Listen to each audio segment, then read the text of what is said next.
ఈ season అనపకాయ curry చూపిస్తాను. చాలా బాగుంటుంది. చాలా ప్రాసెస్ ఉండొచ్చు, బట్ నేను చూపించే ప్రాసెస్లో చేశారంటే టేస్ట్కి ఫిదా అయిపోతారు. నచ్చని వాళ్ళు కూడా చాలా ఇష్టంగా తినేస్తారు. ఇది చాలా ఈజీ ప్రాసెస్. ఫస్ట్ అనపకాయల్ని 2 అవర్స్ నానబెట్టి పొట్టు తీసేయాలి. పొట్టుతో కూడా చేసుకోవచ్చు, రెండు చాలా బాగుంటుంది. మళ్ళీ ఒక మిక్సీ జార్లోకి ఆనియన్స్, టమోటో, సాంబార్ థిక్గా రావడానికి కొద్దిగా అనపకాయ వేసి మెత్తటి పేస్ట్లా చేసుకోవాలి. మళ్ళీ ఒక పెనంలో 2 స్పూన్స్ ఆయిల్, ఆవాలు, అల్లం వెల్లుల్లి పేస్ట్, ముందుగా చేసి పెట్టిన ఆనియన్స్ పేస్ట్ కూడా వేసి బాగా మగ్గనిచ్చి అందులోకి ఉప్పు, కారం, పసుపు, గరం మసాలా, సాంబార్ మసాలా వేసి బాగా కలిపి అనపకాయ కొద్దిగా నీళ్లు పోసి ఉడకనివ్వాలి.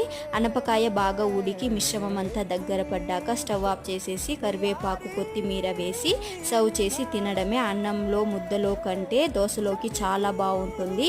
టేస్ట్ అయితే మస్తు ఉంది. Try it once. Subscribe to my channel.